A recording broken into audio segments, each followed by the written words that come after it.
When successful tech CEO Amara Bennett opened her door that rainy evening, she never imagined the humble delivery driver standing there would become the man she'd risk everything for. Luke Carter was just trying to keep groceries dry and support his 7-year-old daughter, but one act of simple kindness would ignite a love story that would tear through class barriers and shake both their worlds to the core. What started as polite gratitude would become stolen moments, secret meetings, and a choice that could destroy her $1 million company or cost him the only job keeping his child in school. But when their private romance explodes into public scandal and enemies emerge from the shadows with cameras and cruel intentions, both Luke and Amara will discover that some love stories demand the ultimate sacrifice, and some battles are worth losing everything to win. If you're watching this, subscribe and tell me where you're from, because this story of love conquering all will leave you believing in second chances again. The light rain tapped against Luke's windshield like tiny fingers asking to come inside. He pulled his old blue hatchback up to the tall black gates and squinted at the fancy keypad. The house beyond looked like something from a movie, all stone and glass, sitting up on a hill overlooking the ocean. He checked his phone. 3:45. This was his last stop for the day, and he still had to pick up Mia from his mom's place. The address on his delivery app just said, Bennett, no first name. Rich folks sometimes did that. Luke pressed the call button on the keypad and waited. The rain was getting heavier. He could see the paper grocery bags in his back seat getting damp through the plastic. He shrugged off his work jacket and covered the bags as best he could. His phone buzzed. Mia's voice filled the car through the speaker. Daddy, are you coming soon? Grandma Grace made cookies, but she said I have to wait for you. Luke smiled. Even after a long day of deliveries, hearing Mia's 7-year-old voice made everything feel lighter. I'll be there in 20 minutes, sweetheart. Just finishing up my last delivery. Did you finish your spelling words? Yes, and I drew you a picture of a dinosaur. It's a good one. I can't wait to see it. The rain drummed harder on the roof. I love you, Mia. Love you too, Daddy. Just as he hung up, he heard footsteps on gravel. A woman came around the side of the house. She looked about 50, with gray hair pulled back and sharp eyes that took in everything. She wore a neat cardigan despite the rain. You're the delivery driver? She asked, coming closer to the gate. Yes, ma'am. Luke Carter. I have groceries for Bennett. The keypad seems to be acting up in this rain. The woman looked surprised. Most drivers, Luke figured, probably would have left the groceries at the gate and driven off. She pressed some numbers on a different panel, and the service gate swung open. I'm Evelyn. I manage the house. Come on up to the side door. She stepped aside as Luke gathered the bags from his car, making sure his jacket kept them dry. As they walked up the stone path, Luke noticed one of the steps to the side porch rocked under Evelyn's foot. Careful there, he said, steadying her elbow. That step's got some wobble to it. Evelyn paused and looked down. It's been doing that for weeks. I keep meaning to call someone. They reached the covered porch, just as the sky opened up for real. The rain came down like it had somewhere important to be. Luke set the grocery bags down carefully on a small bench. That's when he saw her. A young black woman appeared in the doorway, pulling a gray hoodie tighter around herself. She was maybe his age, with natural hair pulled into a loose bun and intelligent dark eyes that seemed to take in everything at once. No makeup, but she didn't need any. Even in casual clothes, there was something about the way she carried herself that made Luke think she was used to being in charge. Ms. Amara, Evelyn said, this is Luke, the delivery driver. He waited in the rain rather than leave your groceries at the gate. Amara stepped forward, and Luke caught a hint of something floral in her perfume, mixed with the fresh smell of rain. Thank you, she said simply. Her voice was warm but careful, like she was used to weighing her words. You didn't have to wait, Luke shrugged. Food's important.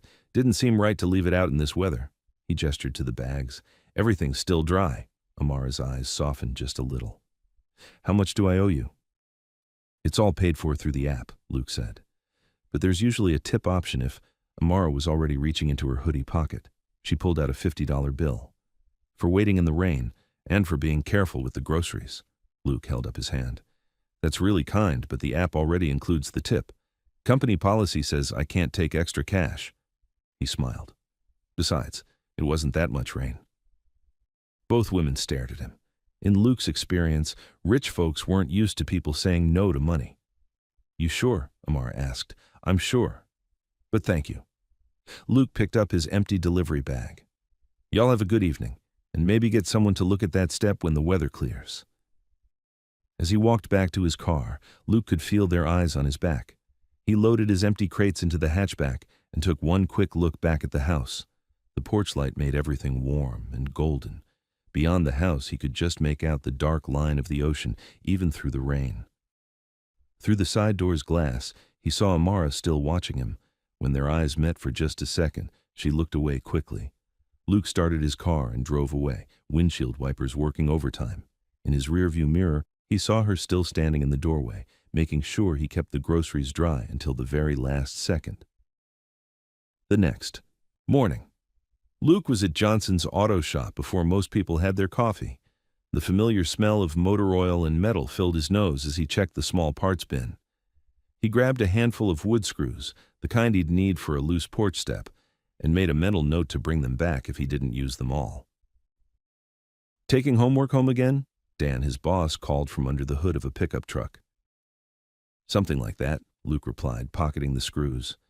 Dan had been good to him since Mia's mom left 2 years ago. He understood that being a single dad meant sometimes you had to take care of things on your own time. After dropping Mia off at school with a lunchbox full of apple slices and a thermos of chocolate milk, Luke started his morning delivery route. By 10:30, he'd dropped off groceries to Mrs. Chen, the elderly man who always tipped in homemade cookies, and the young couple who were expecting their first baby. That's when he remembered the Bennett house and the wobbly step. Luke checked his delivery list. He had 2 more stops after lunch, but right now he had a gap. He swung by the grocery store and bought 2 Granny Smith apples. He'd noticed yesterday that the order had been short by 2 apples. The customer probably hadn't even noticed, but it bothered him. 20 minutes later, he was back at the black gates. This time, the keypad worked fine. The sun was out, making the ocean beyond the house sparkle like scattered coins. Evelyn answered the service gate before he even finished pressing the call button. Mr. Carter, is everything all right with yesterday's delivery? Everything's fine, Luke said, holding up the small paper bag. Just wanted to drop off the 2 apples that got missed yesterday. And if it's okay with you, I'd like to take a look at that step. Evelyn's eyebrows went up. You came back to bring us 2 apples. And to fix the step, Luke said. Won't take but 5 minutes. I've got the right screws in my truck. Evelyn opened the gate wider.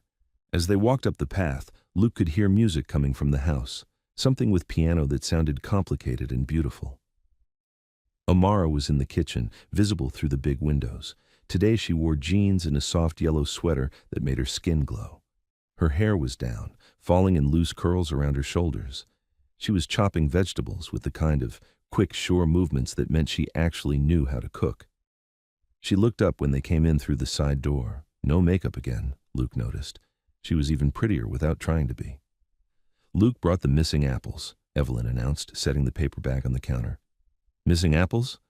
Amara wiped her hands on a dish towel. Up close, Luke could see small freckles across her nose. Yesterday's order was supposed to have 6 Granny Smiths, only had 4 in the bag. Probably got missed when they packed it at the store. Amara stared at him. You came back for 2 apples? And to fix your step, if that's okay. I noticed it was loose yesterday. For the first time since he'd met her, Amara smiled, really smiled, not just the polite kind. It changed her whole face. You want to fix my step? Well, Evelyn's step, but yeah, it's not safe having it wobble like that. Amara looked at Evelyn, who shrugged as if to say, your call. Okay, Amara said. Fix the step. Luke went back to his car and got his small toolbox from the trunk. When he returned, Amara was standing on the porch watching him work. The step just needed a couple of screws tightened and 1 new screw where the wood had split. You do this kind of work often? She asked. I work at an auto shop, but I grew up helping my dad with carpentry. He always said if you see something that needs fixing and you can fix it, you should. Smart man. He was. Luke tightened the last screw and tested the step with his weight. Solid now. What kind of food were you making in there? Smelled really good. Amara's cheeks went a little pink. Just vegetables for a stir-fry. I cook when I'm stressed. It helps me think. Stressed about work? Something like that. She gestured to the apples. What do you usually do with Granny Smith's? Luke stood up and wiped his hands on a rag from his pocket. My daughter Mia loves apple pancakes. These are perfect for that. Not too sweet, hold up good when you cook them. You have a daughter? 7 years old, loves dinosaurs, hates vegetables, makes the best crayon drawings you've ever seen. The smile came back, softer this time.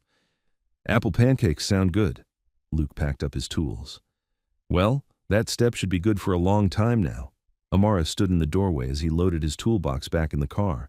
The ocean breeze moved her curls around her face. Luke, she called as he reached for his car door. He turned back. If you're ever in the area again and have time for coffee.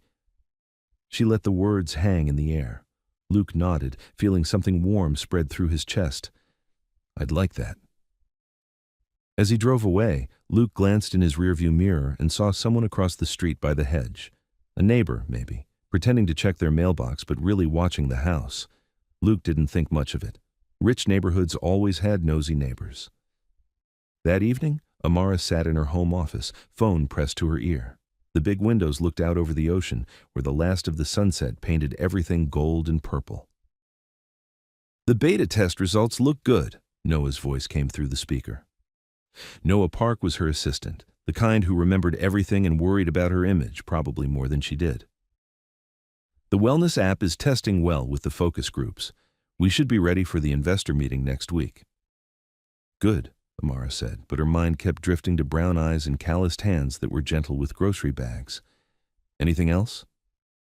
You sound distracted. Noah had known her for 3 years. He could read her moods through the phone. Just tired. It's been a long day. But that wasn't really true. She wasn't tired.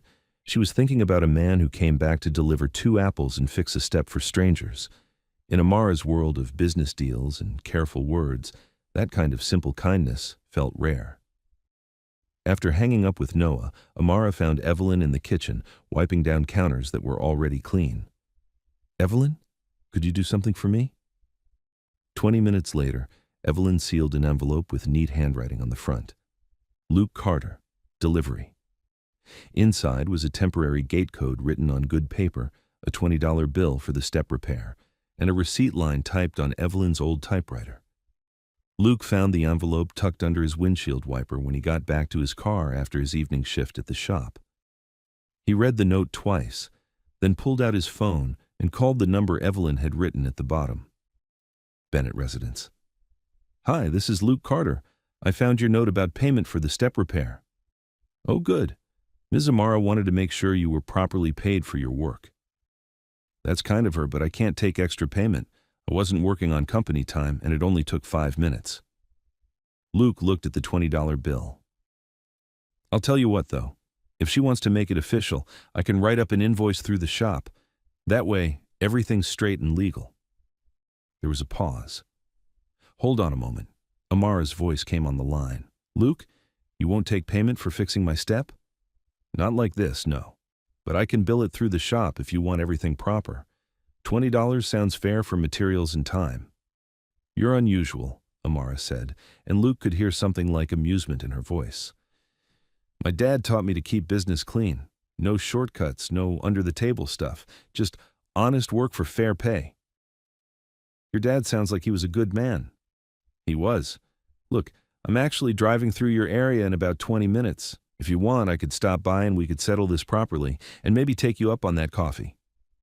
Another pause. Luke held his breath. Okay, Amara said. I'll put on a fresh pot. Luke used the gate code and parked by the side door. Amara was waiting for him, holding a proper invoice form from Johnson's auto shop. She'd changed into dark jeans and a soft blue sweater that made her eyes look even deeper. You came prepared, Luke said, accepting the 20 and handing her the receipt. I like things done right, too. They sat at the kitchen island, which was bigger than Luke's entire kitchen table at home. Amara poured coffee into mugs that probably cost more than Luke made in a day. But the coffee was good, and she didn't make him feel small for noticing the expensive things around him. So what kind of business are you in? Luke asked. Technology. We make apps that help people track their wellness, goals, Exercise, meditation, healthy eating. Amara wrapped her hands around her mug. What about you? Besides delivering groceries and fixing things. I work at Johnson's Auto Shop downtown. Been there 2 years. I do deliveries part-time to help with expenses. Luke didn't mention that the delivery job was what made it possible for him to keep Mia in her good school district. And your daughter lives with you? Just the two of us. Her mom decided being a parent wasn't what she wanted. Luke kept his voice neutral. He'd learned not to let bitterness show when he talked about Sarah. Mia's better off without the drama. Amara nodded like she understood complicated family situations.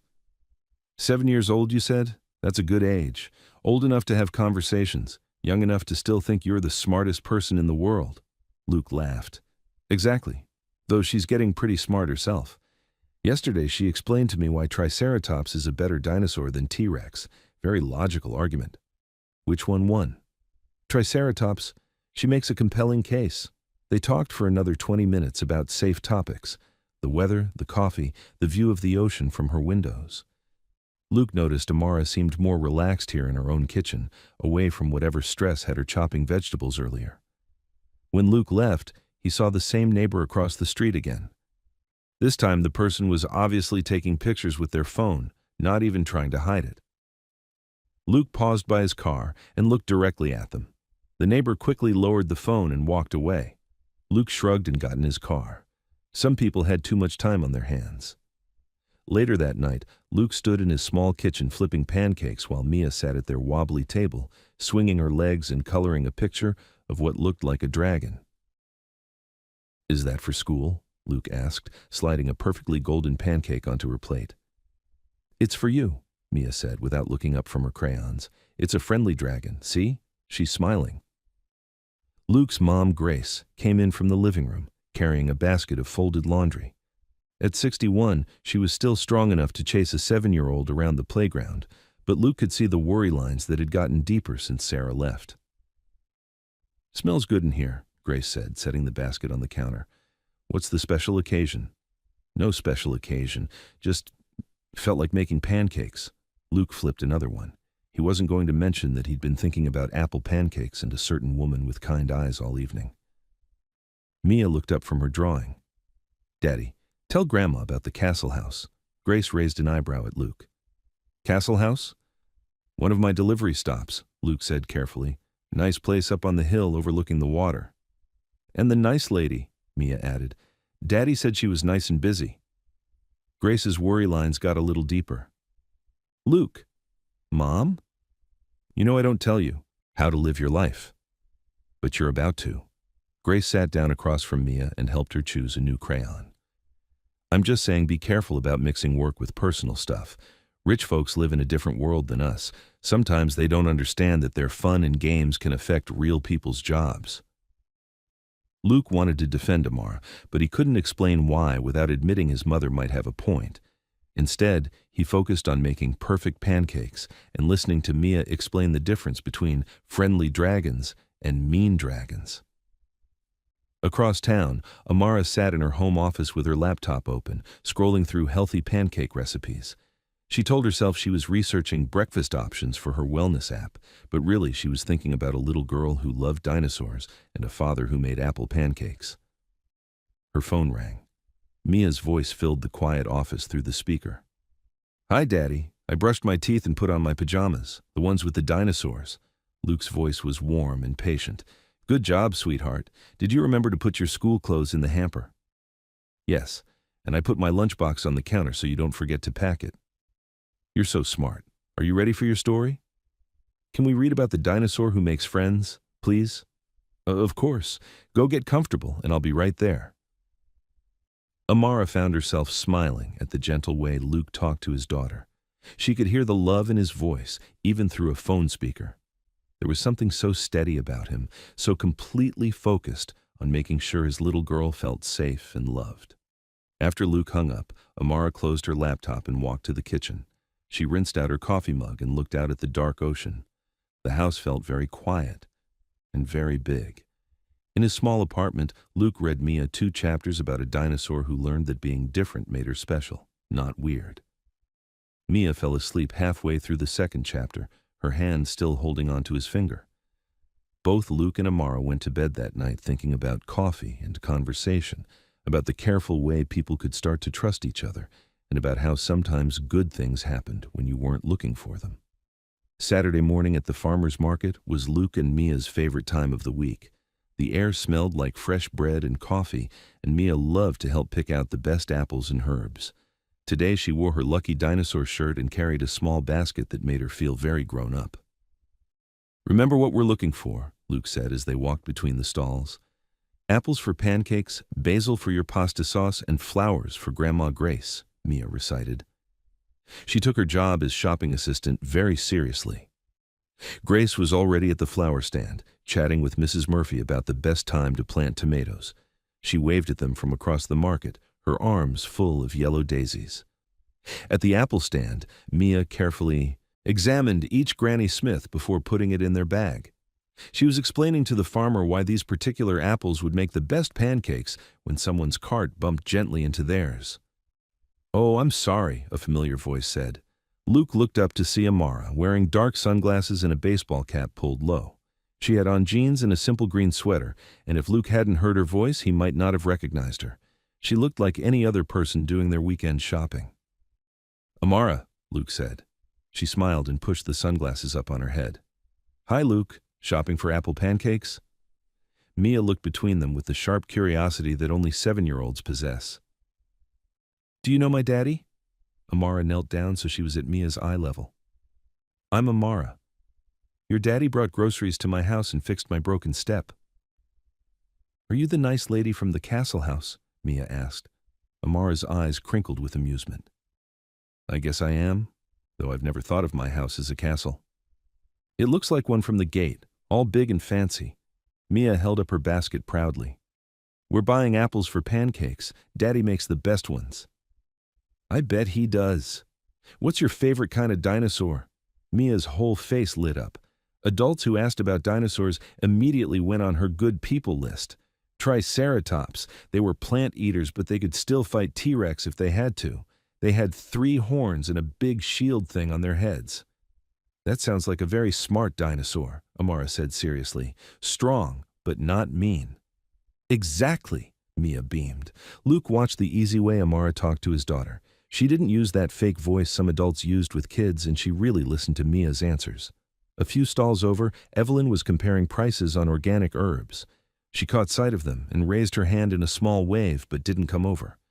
Luke appreciated that she was giving them space. "Are you shopping for anything special?" Luke asked. "Herbs for cooking. I'm trying out some new recipes." Amara gestured toward the food trucks parked at the far end of the market. "Have you tried the hot chocolate from the blue truck? It's supposed to be amazing." Mia's eyes went wide. "Hot chocolate?" Luke laughed. "I think that's a yes from my shopping assistant." They walked toward the food trucks together, Mia chattering to Amara about her favorite foods and asking if Amara liked pancakes. Behind them, Luke heard the soft click of a camera phone, but when he turned around, he couldn't see who had taken the picture. The hot chocolate was as good as advertised. They found a small table outside the truck, and Mia carefully shared her whipped cream with everyone because sharing is important, as Grandma Grace always said. "This is really good," Amara said, licking whipped cream off her spoon like she was Mia's age. "The secret is real vanilla," Mia informed her solemnly. "The man told me when I asked." When they finished their hot chocolate, Grace appeared with her arms full of flowers and a questioning look on her face. "Grandma Grace!" Mia jumped up. "This is Amara from the castle house. She likes dinosaurs and hot chocolate." Grace's expression softened as she looked at Amara. "Nice to meet you, honey." "You too, Mrs. Carter. Mia's been telling me all about Triceratops and pancakes. You've raised a wonderful granddaughter." "Luke's done most of the raising," Grace said, but Luke could see her warming up to Amara despite her earlier warnings. "She's a good kid." They parted ways near the market entrance with promises to see you around that felt hopeful rather than polite. As Luke loaded their market bags into his car, Mia bounced in her car seat. "I like her, Daddy. She's nice and she knows about dinosaurs. Can we see her again?" Luke caught Grace's eye in the rearview mirror. She shrugged as if to say, "Kids know things." "Maybe, sweetheart. Maybe we will." Behind them in the parking lot, a camera phone clicked one more time before its owner got into their car and drove away. By Saturday evening, the drizzle was back. Amara sat in her office, rubbing her temples and staring at the presentation she'd been working on for 3 hours. The investor meeting was coming up fast, and Noah had been sending increasingly worried emails about getting everything perfect. Her phone rang for the 4th time in an hour. "The slide about user engagement needs work," Noah said without saying hello. "And I think we should add more data about the competitor analysis." "Noah, it's Saturday night." "I know, but this meeting could change everything for the company. We need to not work ourselves to death." Amara closed her laptop with more force than necessary. "The presentation is good. The product is good. We'll be fine." "But what if—" "Noah, go have dinner, watch a movie. The presentation will still be there on Monday." After she hung up, the headache got worse. Amara knew stress migraines, and this one was settling in for a long visit. She took some medicine and tried to relax, but her mind kept spinning with numbers and projections and all the ways the meeting could go wrong. Luke was finishing his evening shift at the shop when he got Mia's text. She was getting good at writing short messages on Grace's old tablet. "Daddy made soup. Grandma says it cures everything. See you tomorrow. Love, Mia." The picture she'd attached showed a big pot of chicken soup on Grace's stove. Luke smiled. His mom always made soup when someone in the family wasn't feeling well. It was her cure for everything from colds to heartbreak. Thinking about soup made Luke think about stress and headaches, and thinking about stress and headaches made him think about Amara, who'd mentioned that cooking helped her when she was stressed. He wondered if she was okay tonight. Before he could talk himself out of it, Luke texted Evelyn's number. "Hi, this is Luke Carter. Is it okay if I drop something off for Ms. Amara? No need for her to respond or even know I stopped by." Evelyn texted back 5 minutes later.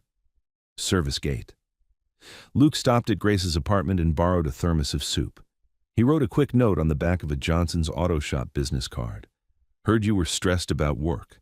This always helps my family feel better. Just chicken soup, nothing fancy. Hope you can rest. No reply needed." Ole cake. The rain had gotten heavier by the time he reached Amara's house. Luke left the thermos and note at the service gate, texted Evelyn that it was there, and drove away without seeing if anyone found it. 20 minutes later, Evelyn brought the thermos inside. She found Amara curled up on the living room couch in her robe, holding an ice pack to her head. "This was left at the gate," Evelyn said, handing over the thermos and note. Amara read the note twice.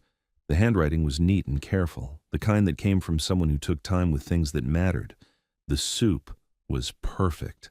Not too salty, with big pieces of chicken and vegetables that tasted like they'd been simmered with care. It was the kind of soup that made you feel like someone's grandmother loved you. Amara took the thermos outside to the covered side steps. The rain was steady but gentle now, and the ocean beyond the house looked gray and peaceful. She sat on the step Luke had fixed and sipped the soup slowly, feeling her headache start to ease. She thought about a man who delivered groceries and fixed broken things and made soup for people he barely knew.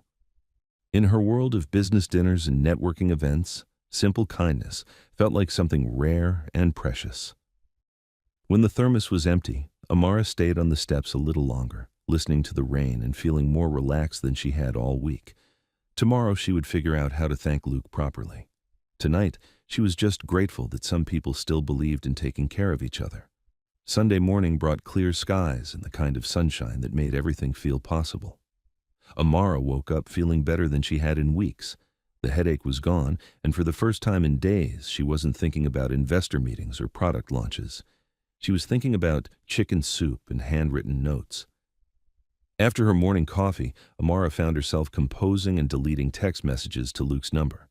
She wanted to thank him for the soup, but everything she wrote sounded either too formal or too personal. Finally, she asked Evelyn to help.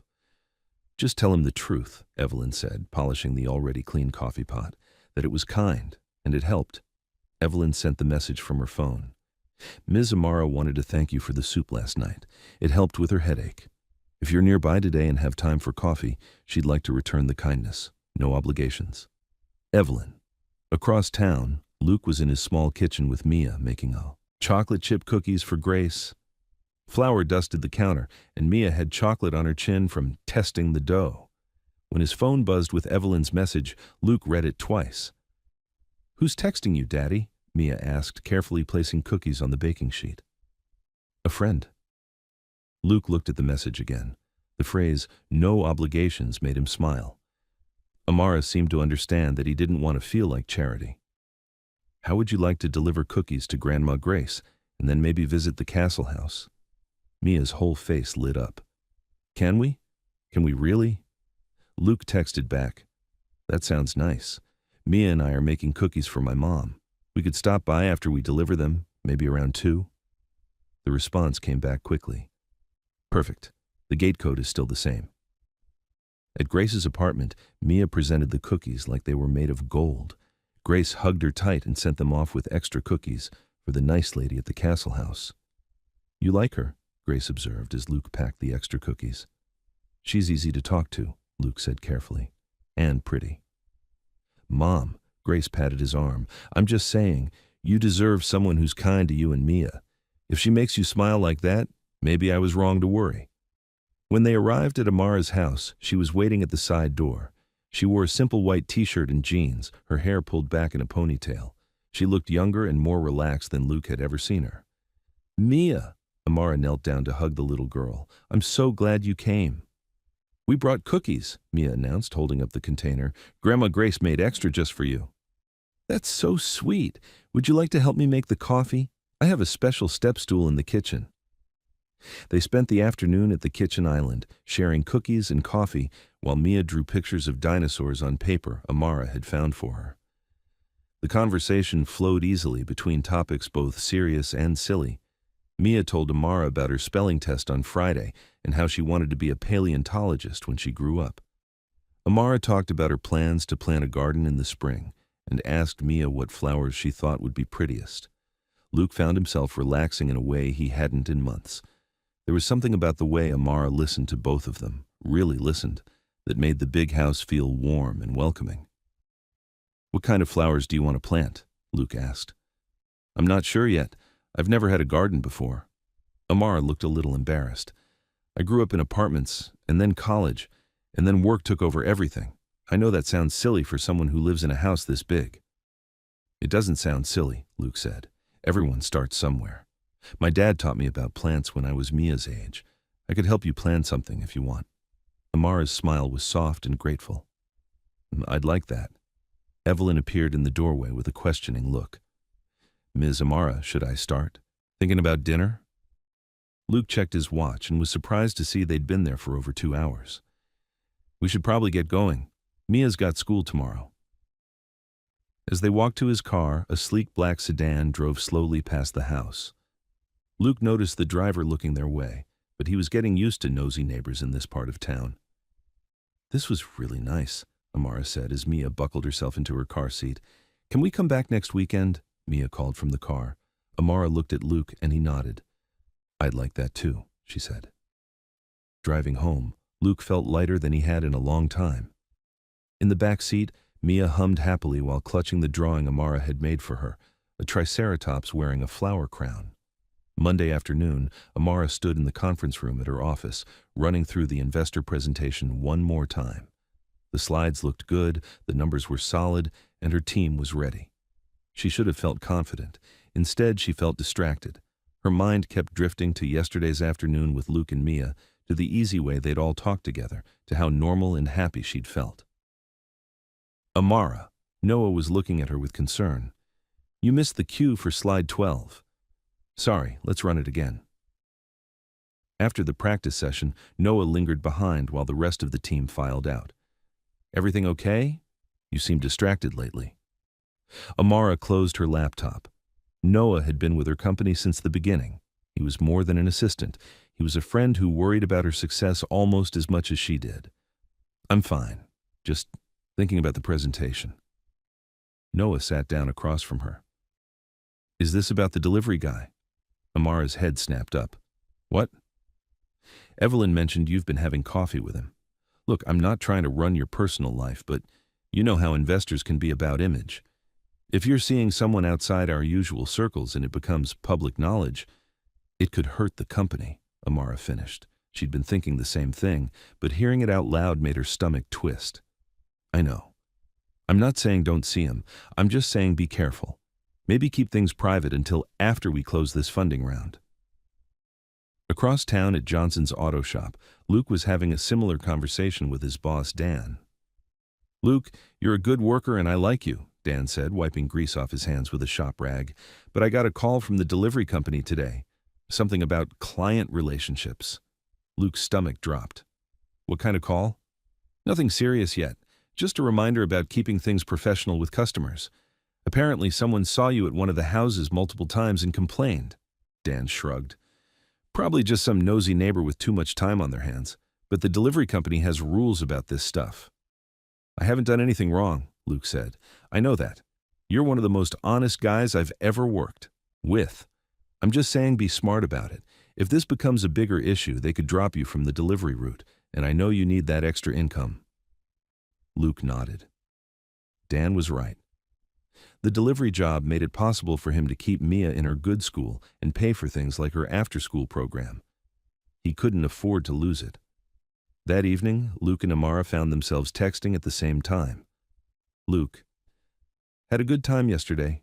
Mia keeps talking about the dinosaur drawing. Amara: I loved having you both over. Your daughter is amazing.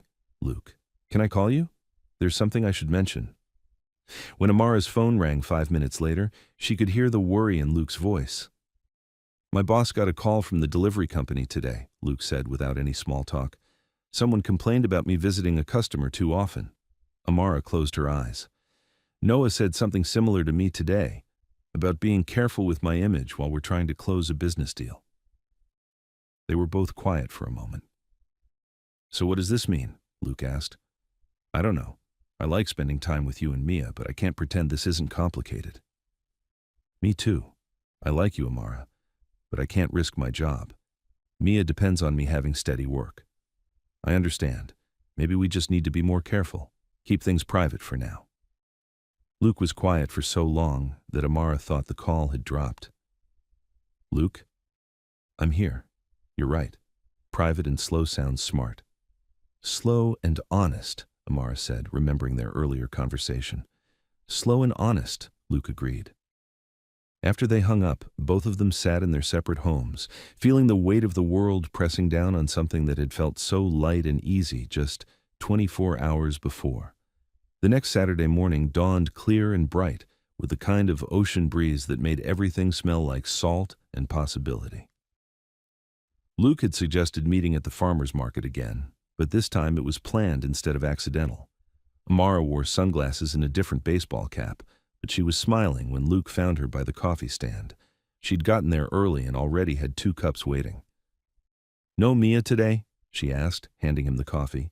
Playdate with her friend Emma. Grace is supervising. Luke took a sip of the coffee and raised his eyebrows. You remembered how I like it.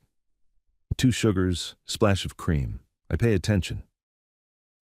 They walked slowly between the market stalls, sampling honey and jam, talking about everything and nothing. Amara bought herbs for her cooking experiments. Luke picked out flowers for Grace and let Amara help him choose the colors. Your mom will like the yellow ones, Amara said, pointing to a bouquet of sunflowers. They're cheerful, like her granddaughter. You think Mia's like Grace? Same bright energy, same way of making people feel welcome.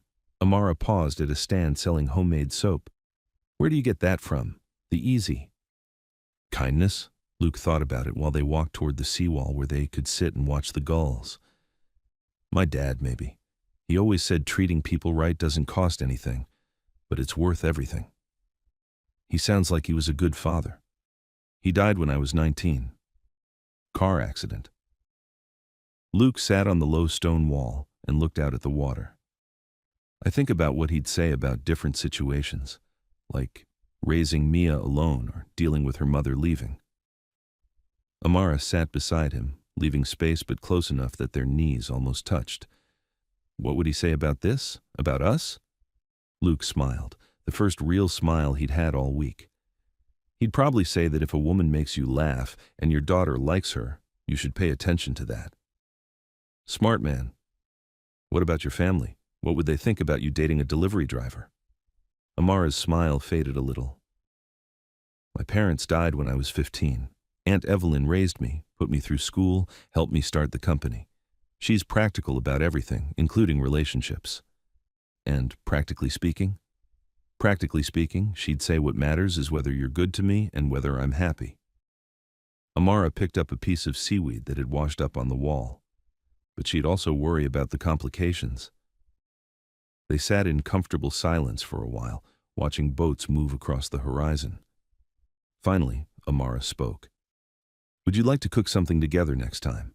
I could come to your place or you could come to mine. Something private where we don't have to worry about people watching. I'd like that, Luke said. But maybe my place. Mia would love to cook with you, and it's probably easier than dealing with photographers at your house. Photographers? I keep seeing the same car drive by when I'm at your place, someone with a camera phone. Luke shrugged. Probably nothing, but better safe than sorry. They agreed to meet the following Sunday for what Mia would later call their first official cooking playdate. As they walked back to their cars, both of them felt hopeful, despite the complications. This was nice, Amara said when they reached Luke's car. Better than nice, Luke replied. They parted with a quick hug that lasted just long enough to feel like a promise. Luke's apartment had never felt smaller than it did the Sunday afternoon Amara was supposed to arrive. He'd cleaned everything twice, hidden the pile of bills on the kitchen counter, and arranged Mia's toys so the living room looked organized instead of lived in. Daddy, you're making me nervous, Mia announced from the couch where she was reading a book about dinosaurs. You keep moving things around. I'm not nervous, I'm just tidying up. Amara's already seen our house is little. She won't care if there's a dinosaur toy on the coffee table. Sometimes Mia's 7-year-old logic was exactly what Luke needed to hear. When Amara knocked on the door, she was carrying a grocery bag and wearing jeans with flower handprints on them. I brought supplies, she said, holding up the bag, and I may have already started testing the pancake batter at home, hence the flour.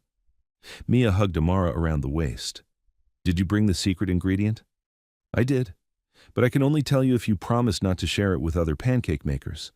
Mia nodded solemnly. I promise. In Luke's small kitchen, the three of them worked together like they had been cooking as a team for years. Amara showed Mia how to measure flour properly. Luke handled the eggs and milk. Mia stirred everything together with the intense concentration she usually reserved for dinosaur facts. Okay, Amara said, pulling a small container from her bag. The secret ingredient is vanilla Greek yogurt, just 1 spoonful. It makes the pancakes fluffy and gives them a little tang. That's it? Mia looked disappointed. I thought it would be something more magical. Sometimes the best secrets are simple ones, Luke said, heating oil in the pan.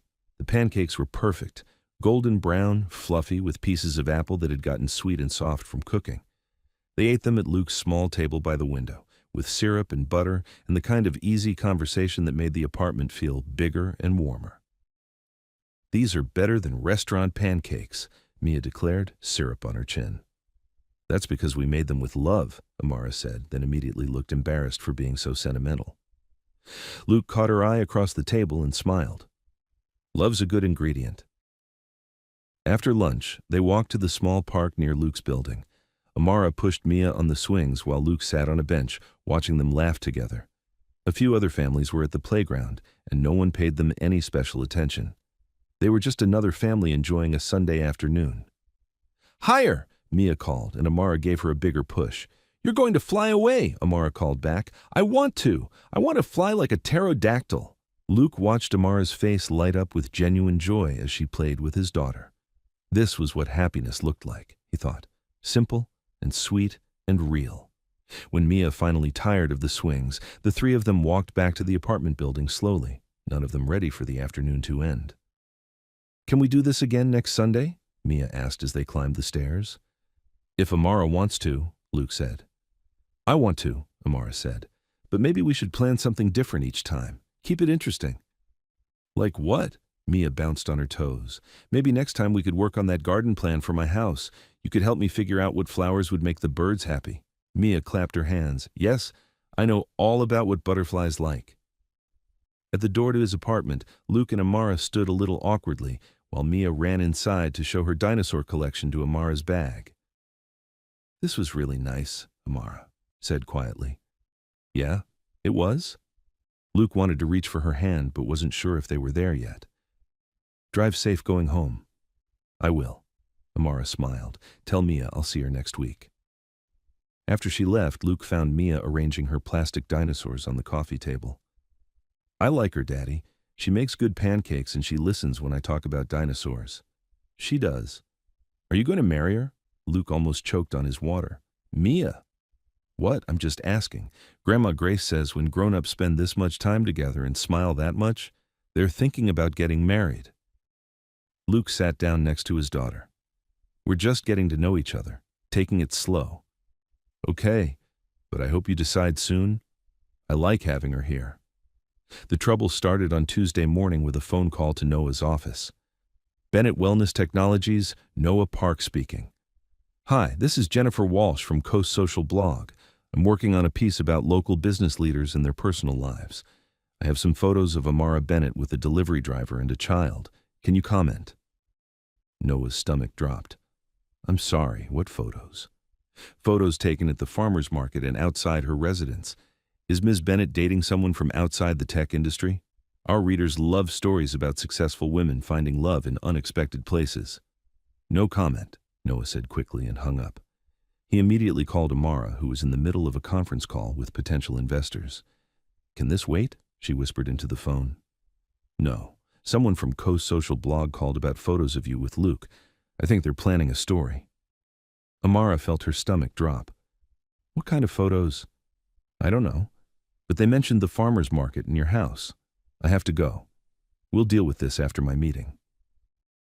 But Amara couldn't focus on the rest of the investor call. Her mind kept spinning with worry about what those photos might show and what story someone might write about her personal life. Meanwhile, at Mia's school, Luke was dropping off her forgotten lunchbox when another parent approached him. "Luke, I saw the photos online. Is that really you with Amara Bennett?" Luke stopped walking. "What photos?" The woman, Mrs. Peterson, pulled out her phone and showed him a blog post titled "Tech CEO's Secret Romance." There were 3 photos: Luke and Amara talking at the farmer's market, Amara kneeling to talk to Mia, and Luke's car in Amara's driveway. The article was short but pointed. "Local wellness tech CEO Amara Bennett appears to be dating a delivery driver and auto mechanic.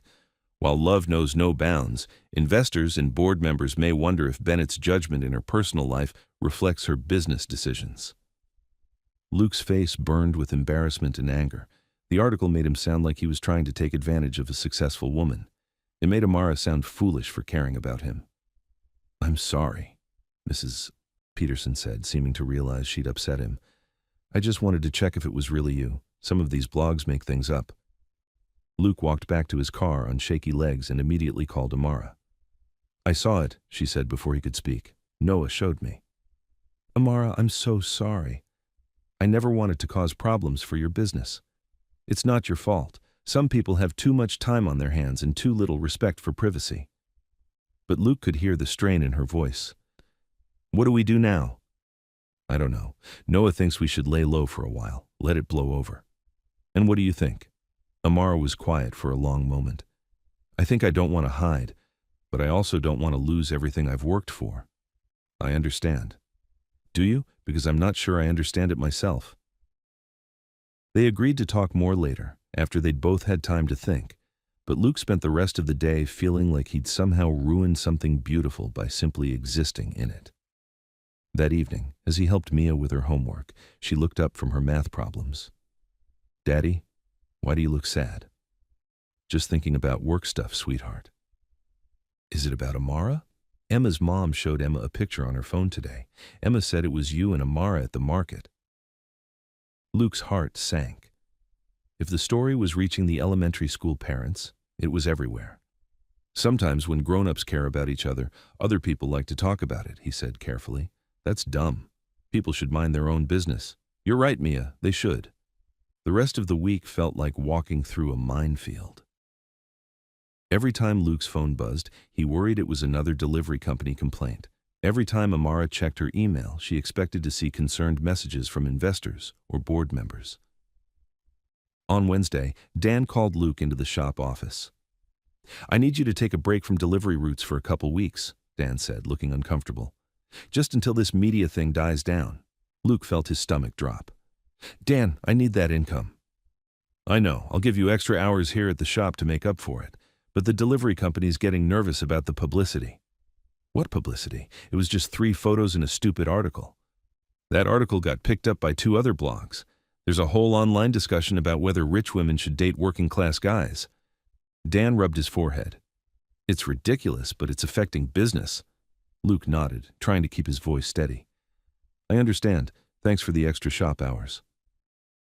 Meanwhile, Amara was dealing with her own version of the same conversation with her board of directors. The investor meeting went well, board member Patricia Chen said during their weekly video call. But there are some concerns about the recent media attention regarding your personal life. Some concerns, Amara repeated flatly. The technology sector can be conservative about leadership image. Dating someone outside the industry, especially someone in a service job, might make investors question your judgment. Amara felt anger rising in her chest. My personal relationships have nothing to do with my ability to run this company. Of course not. But perception matters in business. We're just suggesting you be thoughtful about how this might affect upcoming deals. After the call ended, Amara sat in her office staring out at the ocean. Everything she'd worked for, everything her Aunt Evelyn had sacrificed to help her build, could be threatened because she'd fallen for a good man who happened to fix cars for a living. Thursday evening, Luke and Amara finally talked on the phone. How bad is it? Luke asked. I got pulled off delivery routes for 2 weeks. You? Board meeting about my image choices. They didn't say I couldn't see you, but they made it clear that my business could suffer if I do. They were both quiet for a moment. Maybe we should take a break, Luke said finally. Let things cool down. Amara's heart clenched. Is that what you want?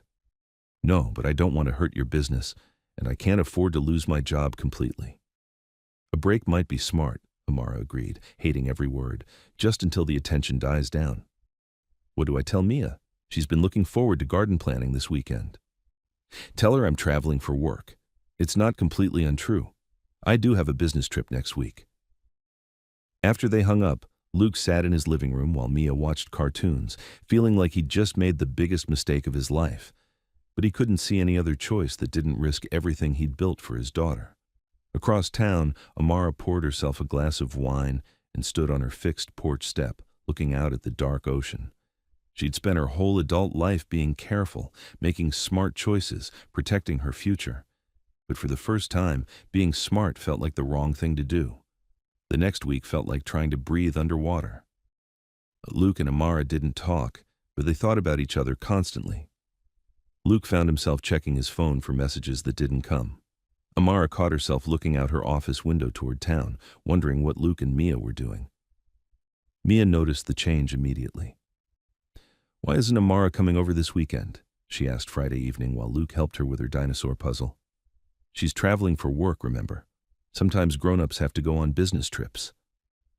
Mia frowned at a puzzle piece that looked like a triceratops horn. For how long? I don't know, sweetheart. Can we call her? I want to tell her about my spelling test. I got all the words right. Luke's heart squeezed.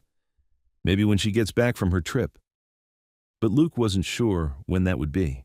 He and Amara had agreed on a break, but they hadn't talked about how long or what would signal that it was safe to try again.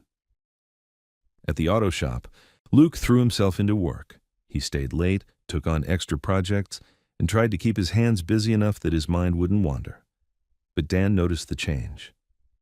You're working too much, Dan said Thursday afternoon, finding Luke still under the hood of a pickup truck at 7 o'clock. Mia's got to be wondering where her dad is. She's with my mom. They're making cookies. Luke tightened a bolt with more force than necessary. I'm just trying to catch up on things. Luke, Dan's voice was gentle. I've been married for 30 years. I know what it looks like when a man is trying to work away his feelings. Whatever happened with that woman hiding in the shop isn't going to fix it. Luke straightened up, wiping grease from his hands. It's complicated. Good things usually are. Across town, Amara was having her own version of the same conversation with Evelyn. You've been working 14-hour days all week, Evelyn observed, bringing Amara a cup of tea in her office. The presentation is ready. The product is solid. What are you trying to prove?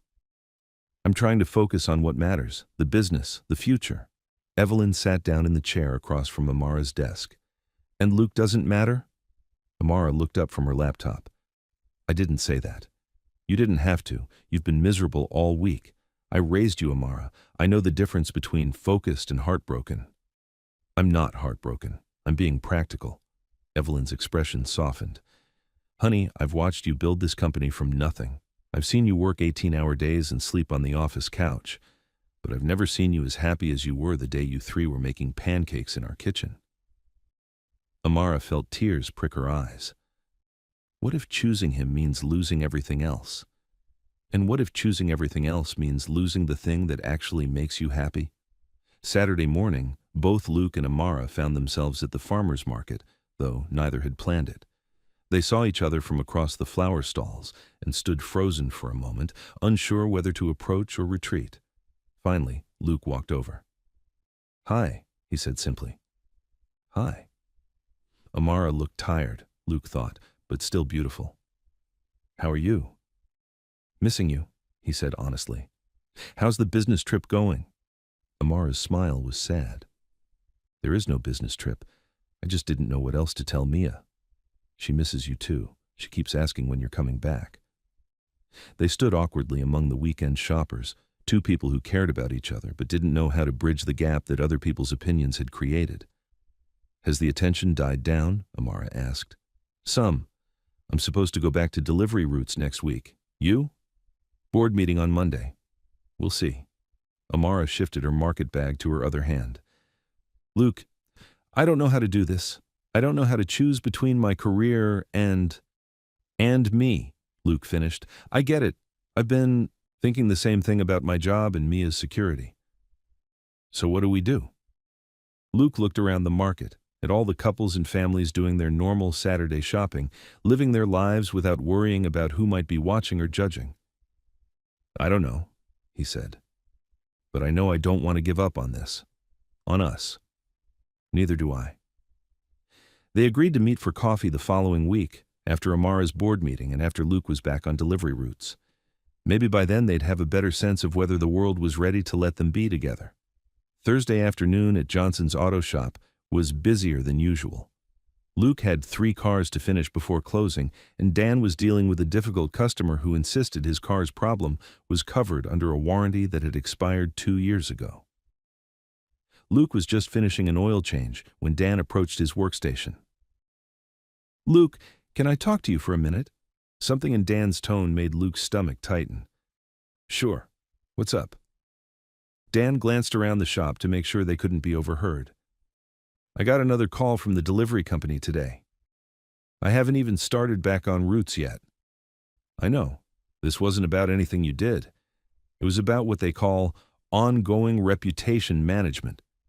Apparently that blog post got picked up by a few more sites, and now there's some online discussion about their drivers' personal lives. Luke felt heat rise in his face. What kind of discussion? The kind where people with too much time argue about class differences and whether rich women are slumming it when they date working guys. Dan's expression was sympathetic but serious. Look, I don't care who you date. You're a good worker and a good father, but the delivery company is nervous about any more attention. So what does that mean? It means if this becomes a bigger story, they'll drop you from routes permanently. And honestly, if she's really serious about you, maybe it's better to keep your relationship away from the delivery app altogether. One customer complaint about personal relationships, and you're done. Luke nodded, feeling like the walls were closing in. I understand. I'm sorry, Luke. I know this isn't fair. That evening, Luke texted Amara. Got another warning today about mixing delivery work with personal life. Maybe we should meet somewhere neutral for a while. Her response came back quickly. Absolutely. I don't want to cause any more problems for your work. But across town, someone was taking more photos. Luke's neighbor had followed him to Grace's apartment building and photographed him getting out of his car with grocery bags. They posted the image online with a caption, "Local delivery driver still seeing tech CEO despite workplace warnings." The truth was, the bags contained dinner that Grace had made for Luke and Mia. But online, The truth mattered less than what people wanted to believe. By morning, the photo had been shared dozens of times. Someone had even identified Grace's building and speculated about whether Amara was meeting the family there. Luke's phone rang at 7 a.m. "Luke, this is Marcus from Pacific Delivery. We need to talk." Luke's heart sank. "About the photos? About the ongoing media attention surrounding your personal life. I'm afraid we're going to have to suspend your delivery privileges indefinitely." "Marcus, I haven't done anything wrong. I haven't mixed business with personal relationships. I haven't violated any company policies." "I know. But the attention is affecting our business. Other drivers are getting questions from customers about their personal lives. It's creating an uncomfortable work environment." After he hung up, Luke sat in his kitchen staring at the phone. The delivery job had been what made it possible for him to keep Mia in her good school district, to pay for her after-school program, to have a little emergency money saved up. Now it was gone, and all because he'd fallen in love with someone whose social status made their relationship newsworthy to people who should have been minding their own business. He called Dan to ask for more hours at the shop. Then he called Grace to ask if she could watch Mia more often while he worked extra shifts. Finally, he called Amara. "They fired me from delivery routes," he said without preamble. "Luke, I'm so sorry. Is there anything I can do?" "No, this isn't your fault, but it does mean we need to be even more careful about being seen together. Maybe we should meet at my place for a while. The property is private, and Evelyn can make sure we're not disturbed." Luke hesitated. Meeting at Amara's house felt like accepting charity, even though he knew that wasn't how she meant it. "Okay," he said finally, "but just until things calm down." Neither of them mentioned that things didn't seem to be calming down at all. If anything, the attention was getting worse. Despite everything happening around them, Sunday afternoon at the public park felt like stepping into a bubble of normal happiness. Luke had suggested meeting somewhere completely neutral, away from both their neighborhoods, where they could just be three people enjoying the sunshine. Amara arrived with a picnic basket that looked like something from a magazine. Luke brought sandwiches wrapped in aluminum foil and a thermos of lemonade that Mia had helped make. "This is perfect," Amara said, spreading a blanket under a big oak tree. "I haven't been on a picnic since I was Mia's age." Mia immediately claimed the spot next to Amara and began unpacking her collection of small dinosaur toys. "I brought my favorites to show you. This is Sarah the Stegosaurus, and this is Bob the Brachiosaurus." "They have names?" Amara asked, settling cross-legged on the blanket. "Of course they have names. They're not just toys. They're my friends." Mia arranged the dinosaurs carefully on the blanket. "Sarah likes to eat flowers, and Bob is good at reaching high things." Luke watched Amara nod seriously at each dinosaur introduction, asking thoughtful questions about their personalities and habits. She was wearing jeans and a simple green sweater, her hair loose around her shoulders. Without makeup and expensive clothes, she looked younger and more relaxed than he'd ever seen her. "What was your favorite toy when you were little?" Mia asked, handing Amara a sandwich. "I had a stuffed elephant named Peanuts. She was gray and soft, and I took her everywhere. Aunt Evelyn had to sew her back together at least 5 times because I loved her so much." "Do you still have her?" "I do. She's in a box in my closet. Maybe someday I'll show her to you." Mia clapped her hands. "Yes, Peanuts and my dinosaurs could be friends." They ate their picnic slowly, talking about everything and nothing. Amara told stories about growing up with Evelyn, about learning to cook by trial and error, about the first time she'd tried to start a business and failed spectacularly. "You failed at something?" Mia looked shocked. "But you're so smart." "Being smart doesn't mean you don't make mistakes. It means you learn from them and try again." Amara smiled. "I wanted to start a dog walking business when I was in college. I thought it would be easy money." "What happened?" Luke asked, genuinely curious. "Turns out I'm allergic to most dog breeds. I spent 2 weeks sneezing and crying, walking dogs that were stronger than me and didn't want to go where I wanted them to go. I finally gave up when a Great Dane dragged me through a muddy park and I came home looking like I'd wrestled with a bear." Mia giggled. "That's silly." It was very silly, but it taught me that I should stick to businesses where I actually know what I'm doing. Luke shared his own stories, about learning to change a tire when he was 12, about the time he'd tried to fix Grace's washing machine and flooded her entire apartment, about Mia's first day of school when she'd cried because she wanted to bring her dinosaurs to show and tell. Did you let her? Amara asked. Of course. Best show and tell of the year, according to her teacher. As the afternoon wore on, they moved from the blanket to the playground. Amara pushed Mia on the swings while Luke watched from a nearby bench, feeling more content than he had in weeks. Higher, Mia called. I want to fly. You're already flying, Amara called back, like a pterodactyl. Pterodactyls aren't dinosaurs, Mia corrected, but she was laughing. They're pterosaurs. You're right, like a pterosaur then. When Mia finally tired of the swings, she ran over to Luke and threw herself into his lap. Daddy, this was the best day ever. Can we do this every Sunday? Luke looked at Amara, who was walking toward them with Mia's dinosaurs in her hands and grass stains on her jeans from playing on the ground. I'd like that too, sweetheart. As they packed up their picnic, Mia had an idea. Next Sunday, can we make apple pancakes again, all together? We could do it at Amara's house and then plan the garden. Amara's face lit up.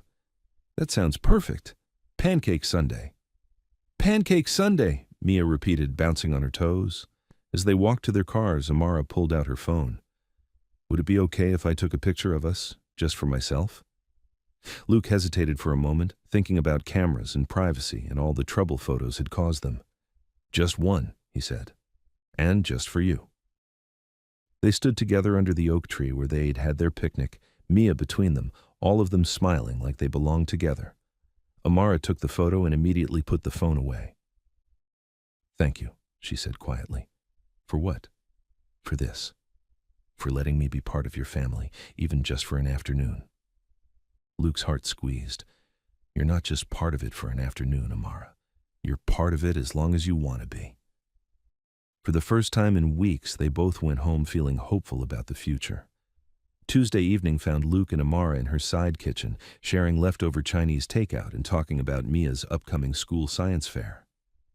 The conversation was easy and comfortable, the kind of domestic routine that felt both new and familiar.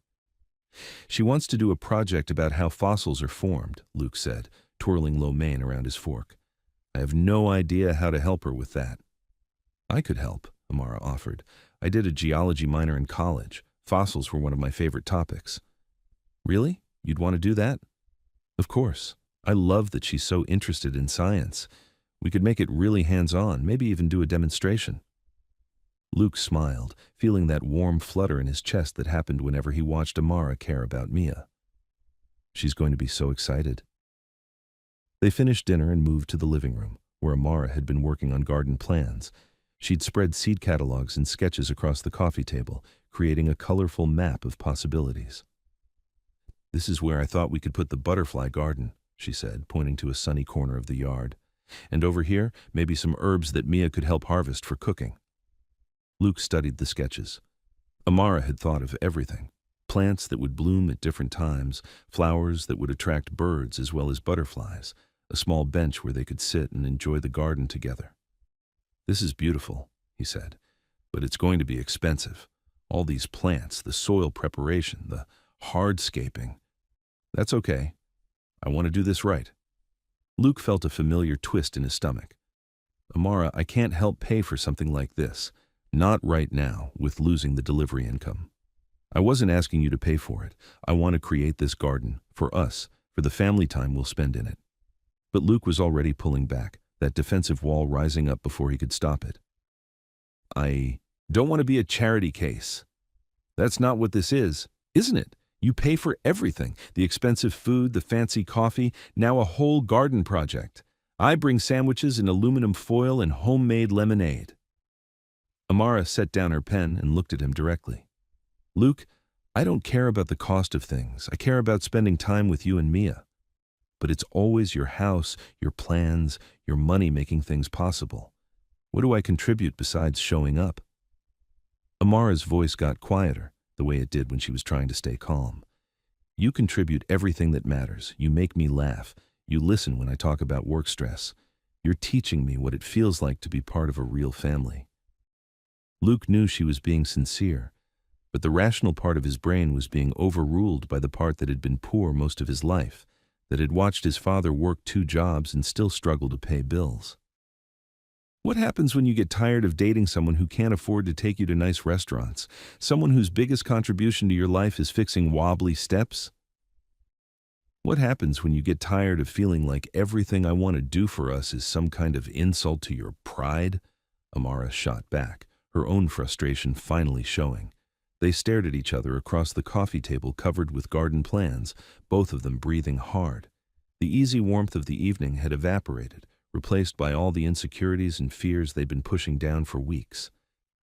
Maybe, Luke said slowly, we should think about whether this is actually working.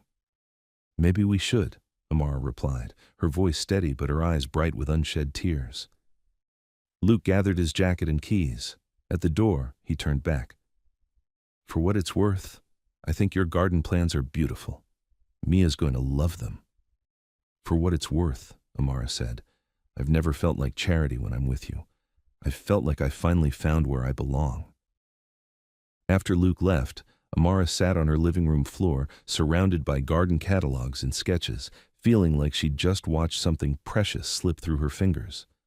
She understood Luke's pride. She even admired it. But she didn't know how to love someone who saw every kindness as a reminder of what he couldn't provide.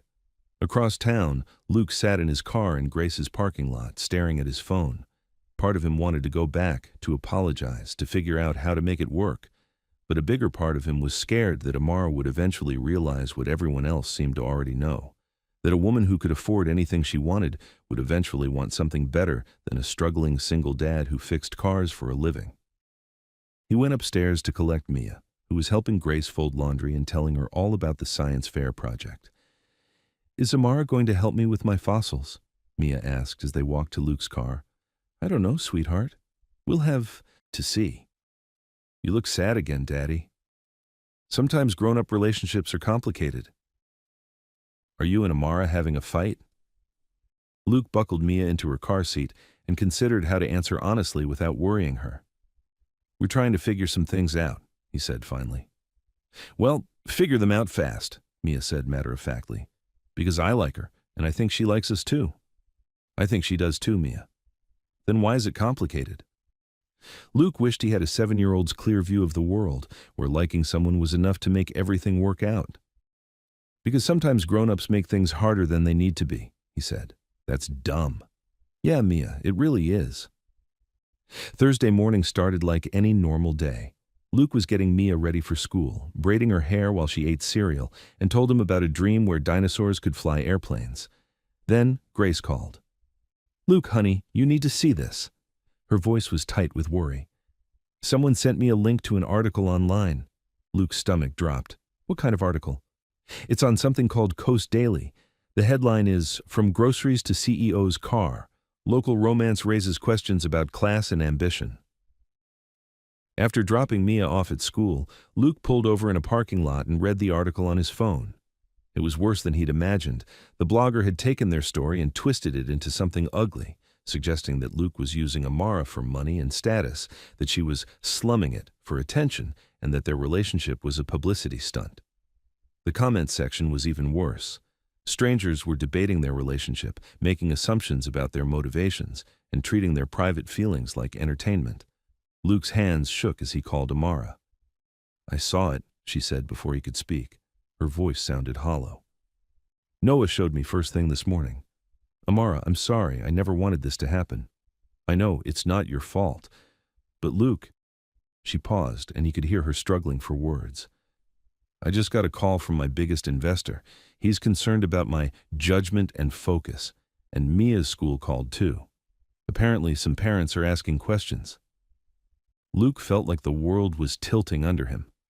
What kind of questions? About whether the media attention might disrupt the school environment, about whether this affects her academic focus.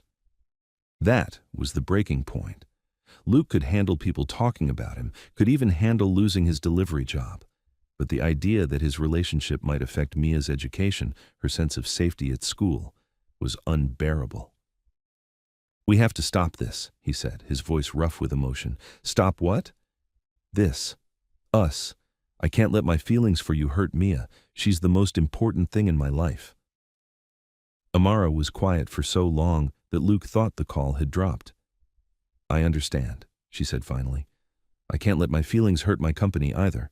Too many people depend on those jobs. So that's it then. I guess it is. Amara? Yes? For what it's worth, these have been the best few months of my life. Mine too, she whispered. After Luke hung up, he sat in his car in the empty parking lot and let himself cry for the first time since Sarah had left. Not just for losing Amara, but for the unfairness of a world where caring about someone could become a weapon against them. Across town, Amara sat in her parked car outside her office building, staring at the phone in her hands and wondering how something so right could go so wrong. The next 2 days passed like walking through fog. Luke worked extra hours at the auto shop, staying late and arriving early to avoid thinking about anything except engines and oil changes. He picked up Mia from school with a smile plastered on his face and helped with her homework without really hearing her chatter about her day.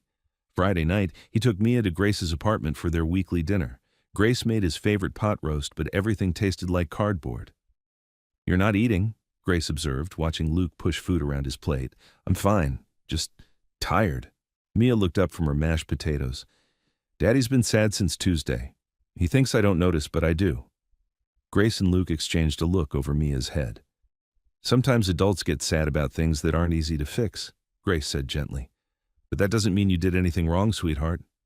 I know, but I wish Amara could come eat pot roast with us. She would like it, and she makes Daddy smile. Luke's heart clenched.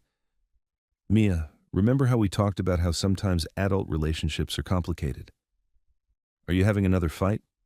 Not a fight exactly. Sometimes people have to make hard choices about what's best for their families. Mia frowned, processing this with the serious consideration she usually reserved for dinosaur facts. Did you choose what's best for our family? I tried to. Then why do you look so sad? Luke didn't have an answer for that. Meanwhile, Amara was having her own struggle with normal activities. She worked late every night, reorganizing projects that didn't need reorganizing and reviewing reports she'd already approved.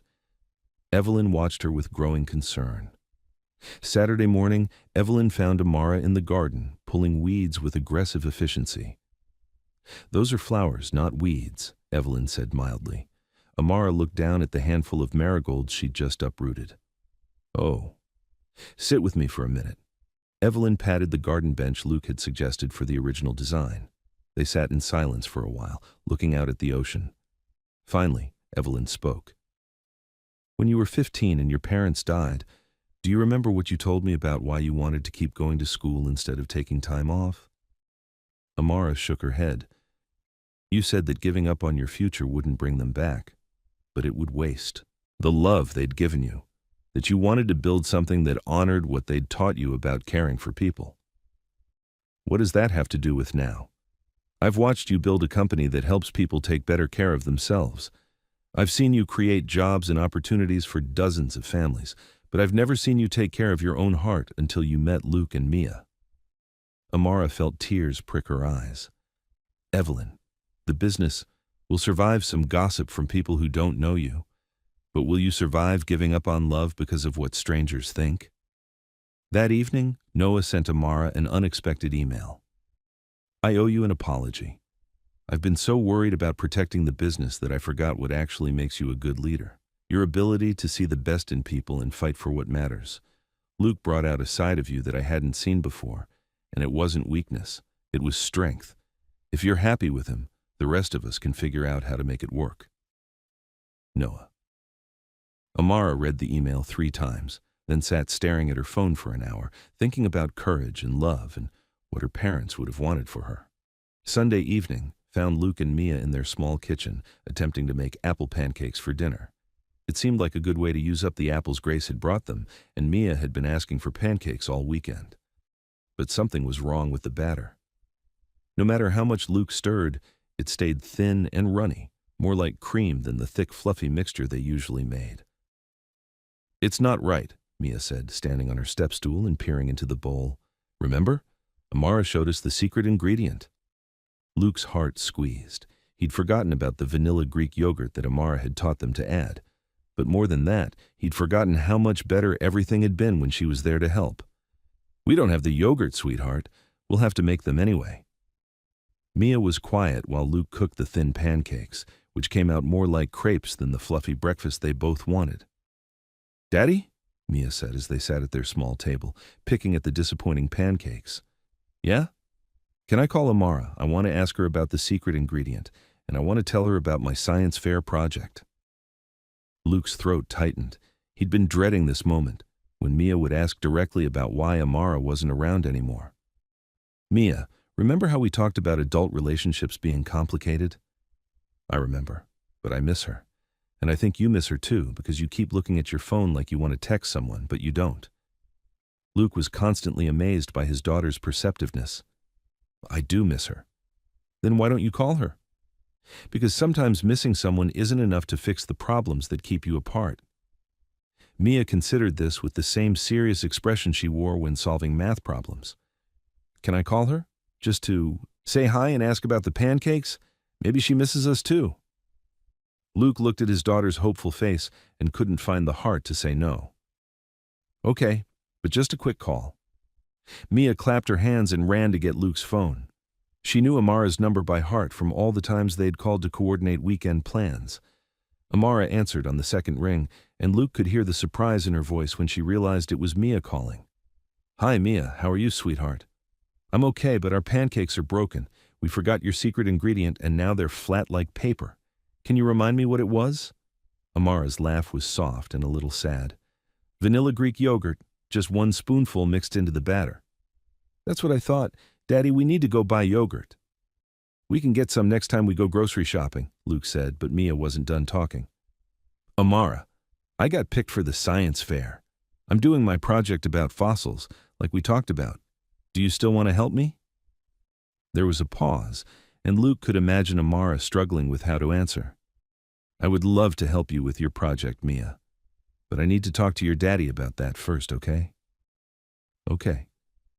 But will you think about it? Please? I really want to do a good job, and you know so much about rocks and science stuff. I'll think about it, I promise. And Amara, we miss you.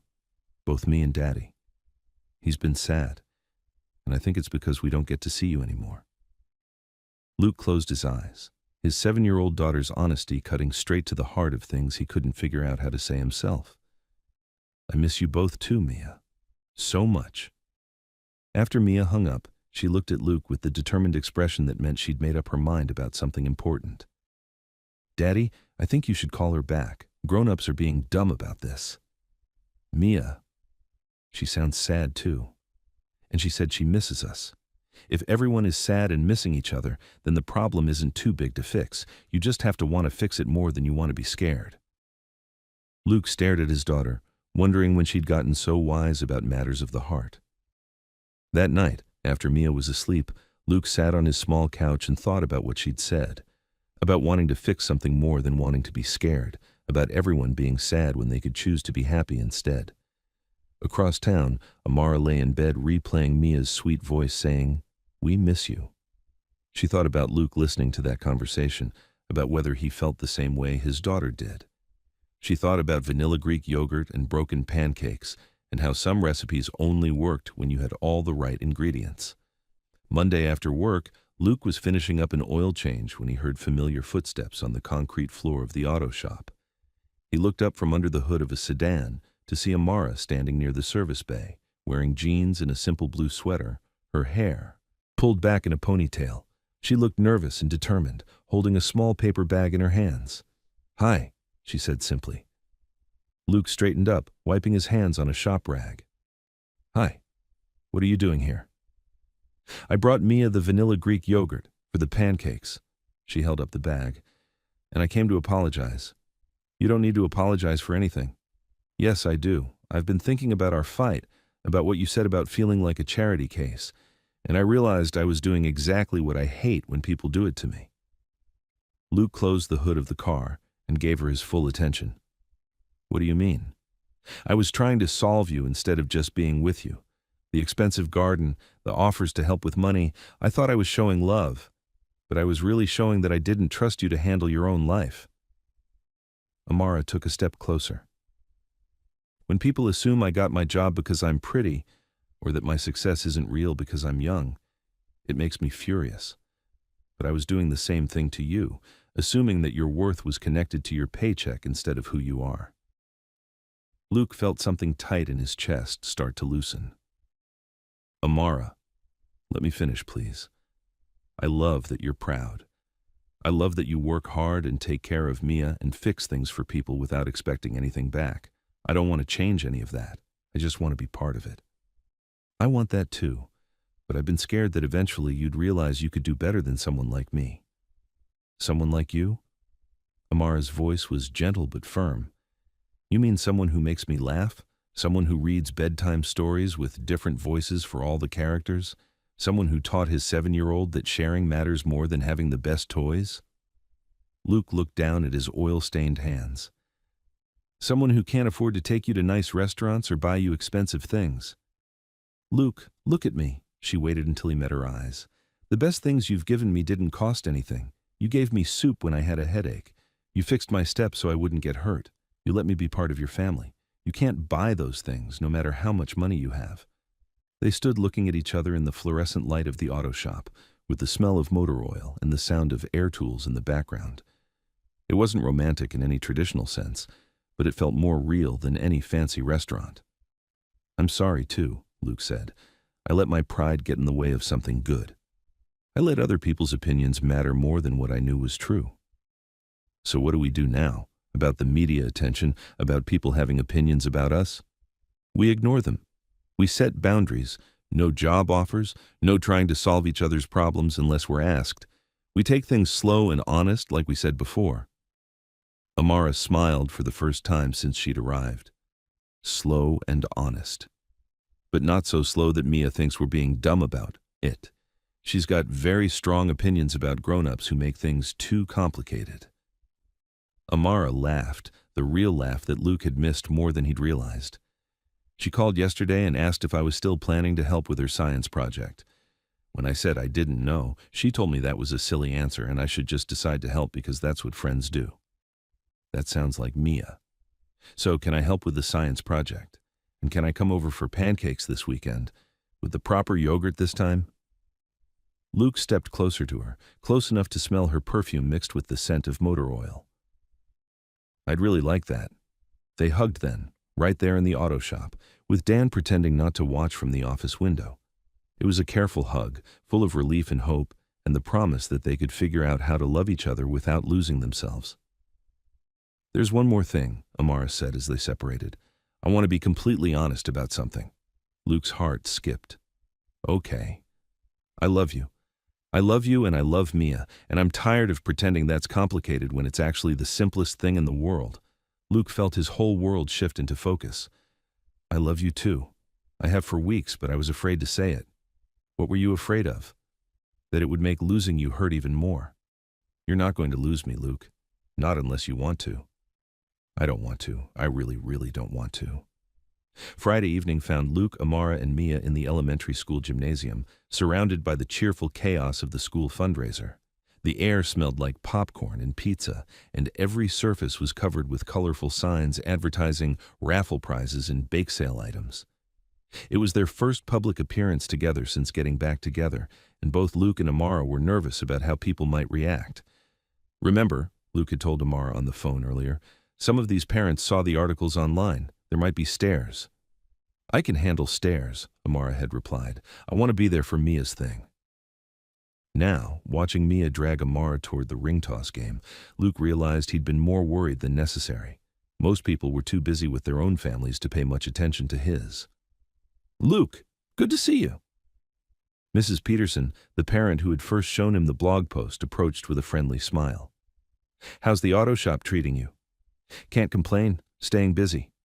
Mrs. Peterson glanced toward where Amara was helping Mia aim rings at bottles. Your girlfriend seems lovely. Mia clearly adores her. She is lovely, Luke said simply. And yeah, Mia thinks she hung the moon. That's what matters, isn't it? How she treats your daughter. Luke nodded, feeling some of his tension ease. It really is. At the ring toss, Amara was discovering that she had terrible aim, but Mia was a natural. You have to throw it like a frisbee, not like a basketball, Mia instructed, demonstrating with a perfect toss that landed around a bottle. Where did you learn to do that? Amara asked, impressed. Daddy taught me. He's good at all the games. Watch! Mia waved Luke over and handed him 3 rings. Luke's first ring missed completely. His second one hit the rim of a bottle and bounced off. His third one landed perfectly around a bottle near the back. See? Mia beamed. I told you he was good. Very impressive, Amara said, bumping Luke's shoulder with hers. What do you win? I get to pick a prize, Mia announced, surveying the selection of small toys and candy hanging behind the game booth. I want the dinosaur stickers. They moved through the fundraiser slowly, playing games, buying raffle tickets, and sampling cookies from the bake sale. A few parents approached to chat, and most of them were friendly and normal. If anyone had opinions about Luke's relationship with Amara, they kept those opinions to themselves. At the raffle drawing, Mia sat between Luke and Amara on the bleachers, clutching her ticket and hoping to win the art supplies basket. Number 47, the principal called out. Mia checked her ticket and shrieked, That's me! That's my number! She ran down to the front to claim her prize, leaving Luke and Amara alone for a moment. This is nice, Amara said quietly. Yeah, it is. Normal. Is that what you want? Normal. Luke looked around the gym full of families, at kids running around with face paint and parents laughing over terrible carnival games. I want this. Us, being part of Mia's world together, being a family. Amara reached for his hand and squeezed it. Me too. From across the gym, the neighbor who had originally taken photos of them was standing near the cookie booth with their phone. But instead of taking sneaky pictures, they were just recording their own child's performance in the school talent show. Luke noticed them and tensed slightly, but the person just gave him a small nod and turned back to their family. People move on, Amara observed, following his gaze. There's always some new story to gossip about. Good, Luke said. Let them find someone else to talk about. Mia returned with her art supplies, glowing with excitement. Look, there's markers and colored pencils and special paper. I can make so many dinosaur pictures. That's wonderful, sweetheart, Amara said. Maybe this weekend we can work on your science project, and you can use some of the supplies to make diagrams. Really? You're still going to help me? Of course, we're a team, remember? Mia threw her arms around Amara's waist. I missed you so much when you were gone. Don't leave again, okay? Amara hugged her back, meeting Luke's eyes over Mia's head. I'm not going anywhere, sweetheart. I promise. Saturday afternoon at Grace's apartment was the meeting Luke had been both looking forward to and dreading. He wanted the most important people in his life to get along, but he also knew his mother well enough to expect some pointed questions. Grace had cleaned the apartment until it sparkled and made enough food for twice as many people. When Luke arrived with Mia and Amara, the coffee table was covered with cookies, sandwiches, and Grace's famous lemon bars. You must be Amara, Grace said, opening the door with a smile that was warm but cautious. I've heard so much about you. All good things, I hope, Amara replied, holding out a bouquet of flowers from the farmer's market. Thank you for having me over. These are beautiful. Come in, come in. Mia, sweetheart, go wash your hands before you touch anything. They settled in the living room with plates of food and cups of coffee. Grace asked the usual getting-to-know-you questions, where Amara grew up, how she liked living by the ocean, what her company did. Amara answered easily, but Luke could see her paying attention to the details of the apartment, the photos of Luke and Mia on every surface, the hand-knitted blankets, the evidence of a life built on love rather than money. Grandma Grace, can I show Amara my room? Mia asked, having finished her sandwich in record time. Of course, baby, but don't mess up the bed I just made. While Mia dragged Amara off to see her collection of drawings and toys, Grace turned to Luke. She's not what I expected, Grace said quietly. What did you expect? Someone more fancy, I guess. She seems genuinely interested in what Mia's telling her, and she brought flowers, which was thoughtful. From Mia's room came the sound of excited chatter and Amara's laughter. Luke, I'm going to ask you something, and I want you to tell me the truth. Okay. Are you happy? Really happy, not just infatuated or excited about dating someone new? Luke thought about it seriously. I'm happy in a way I didn't know was possible. When I'm with her, everything feels easier, even the hard stuff like dealing with Mia's questions about her mother or worrying about money. Amara doesn't try to fix those things for me, but having her support makes me feel stronger. And Mia? You can see for yourself. Mia lights up around her, and Amara isn't just being nice to her to get to me. She genuinely cares about Mia's interests and feelings. Grace nodded, listening to more laughter from the other room. What about the money difference? That's not going away. We've talked about it. We're setting boundaries. No big gifts, no trying to solve each other's financial situations. But Mom, the money isn't what makes her special. It's how she treats people. It's how she makes Mia feel important and heard. Just then, Evelyn's face appeared on Luke's phone screen. Amara had set up a video call so the two grandmotherly figures could meet each other. Mrs. Carter, I'm Evelyn Bennett, Amara's aunt. It's so nice to meet you even if it's through a phone. Please call me Grace, and it's nice to meet you too. Amara speaks of you often. I wanted to thank you for raising such a good man. Luke has been wonderful for Amara, and seeing her with Mia has brought out a side of her I haven't seen since she was little. Grace glanced at Luke, who was trying not to smile too obviously. He is a good man, sometimes too good for his own good. And Amara can be too focused on taking care of everyone else except herself. Maybe they balance each other out. Speaking of taking care of things, Evelyn continued, Luke, I've been meaning to ask, did you ever get that porch wood sealed like you recommended? It's been on my to-do list for months. Luke laughed. I can take care of that next weekend if you want. It's easy work. See, Grace said to Evelyn, too good for his own good. He can't help but fix things for people. It's not a bad quality to have, Evelyn replied diplomatically. When Mia and Amara returned from the room tour, Mia was carrying a small photo album. Amara wants to see pictures of when you were little, Daddy. Oh no, Luke groaned, but he was smiling. They spent the next hour looking through photos and telling stories. Grace shared embarrassing tales of Luke's childhood, including the time he tried to build a treehouse with no tools and ended up with a pile of boards in the backyard. Amara fit into the family rhythm easily, asking the right questions and laughing at the right moments. When it was time to leave, Grace hugged her warmly. You're welcome here anytime, honey, and I mean that. Thank you, Grace, for everything, for raising Luke to be the man he is, and for sharing him with me. On the sidewalk outside the apartment building, Luke took Amara's hand. That went well, he said. Your mom is wonderful, and Evelyn likes you, which is saying something. She's usually suspicious of anyone who wants to get close to me. So we have family approval. We have family approval, Amara agreed, squeezing his hand. Mia skipped ahead of them toward Luke's car, then turned back with her hands on her hips. Are you two coming? We still have to work on my fossil project, and I want to show Amara how good I am at making clay dinosaurs. Luke and Amara looked at each other and started laughing. Yes, ma'am, Luke called back. We're coming. Sunday morning on the tree-lined street outside Amara's house was peaceful and quiet. Luke was measuring the space where Amara wanted to build a small garden shed when they heard footsteps on the sidewalk. The neighbor who had taken the original photos was walking a small terrier, moving slowly and clearly, trying to work up the courage to approach them. Luke tensed slightly, but Amara touched his arm. Let's just be normal, she said quietly.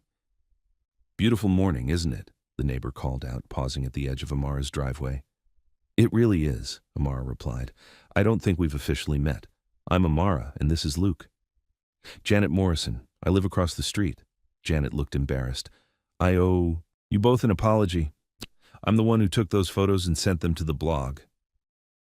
Luke's hands stilled on his measuring tape, but he kept his voice calm. Why? Honestly? Boredom? Nosiness. I retired last year and I was spending too much time online, reading gossip sites and getting invested in other people's drama. Janet's cheeks were red.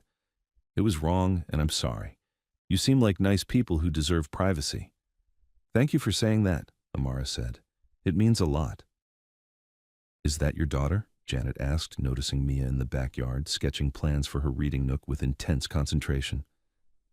That's Mia, Luke said, his voice warming automatically when he talked about his daughter. She's 7 and obsessed with dinosaurs. My granddaughter loves dinosaurs too. She's visiting next month. Maybe they could play together sometime. Mia would like that, Amara said. She's always excited to meet other kids who share her interests.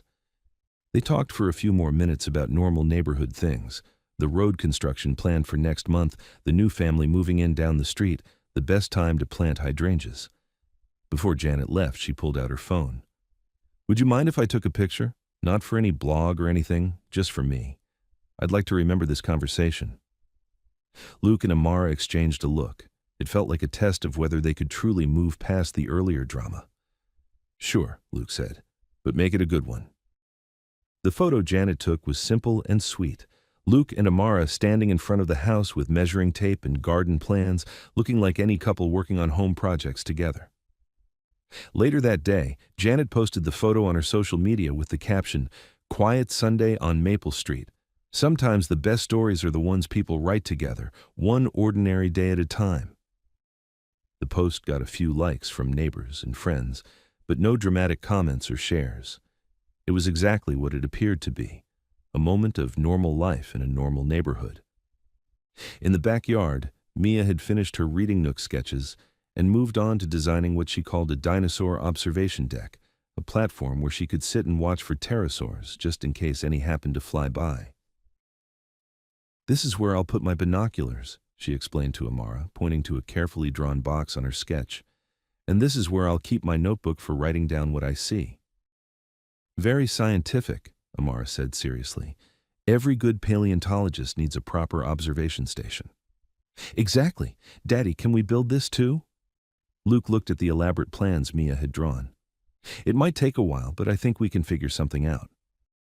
"We have time," Amara said, settling cross-legged on the grass next to Mia. "All the time in the world to build exactly what you want." Sunday evening arrived with golden light slanting through the kitchen windows and the smell of vanilla and cinnamon filling the air. Luke, Amara, and Mia stood around the kitchen island, finally making perfect apple pancakes together. "The secret," Amara said, stirring the batter with careful precision, "is to add the yogurt slowly and not overmix, just fold it in gently." "Like this?" Mia asked, taking a turn with the wooden spoon. "Exactly like that. You're a natural." Luke heated the griddle to the perfect temperature, while Amara and Mia prepared the apple slices. The easy rhythm of working together felt like something they'd been doing for years instead of months. "First batch is ready," Luke announced, flipping golden circles of batter that smelled like Sunday morning and new beginnings.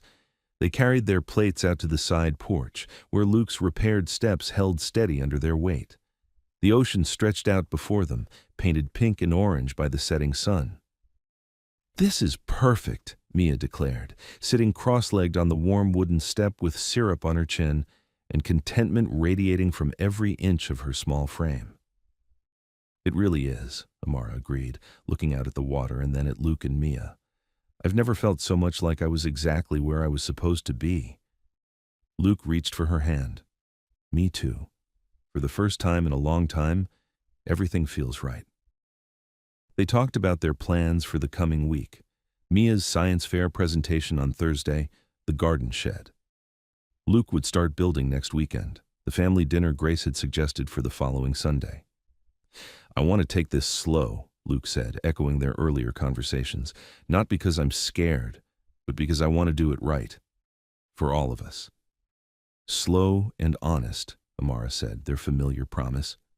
"But not too slow," Mia added, making them both laugh, "because I have a lot of projects I want us to work on together." As the sun dropped closer to the horizon, Amara reached into her pocket and pulled out a small brass key on a ribbon. "This is for you, Mia, for your reading nook when we finish building it. Every reading nook needs a special key." Mia's eyes went wide. "A real key? Just for me?" "Just for you, so you can lock it up and keep your special books and treasures safe." Mia threw her arms around Amara's neck. "This is the best gift ever. Can I wear it now?" "Of course, but be careful not to lose it." Mia tied the ribbon around her neck with ceremonial seriousness, then ran to the backyard to check on the progress of her reading nook foundation.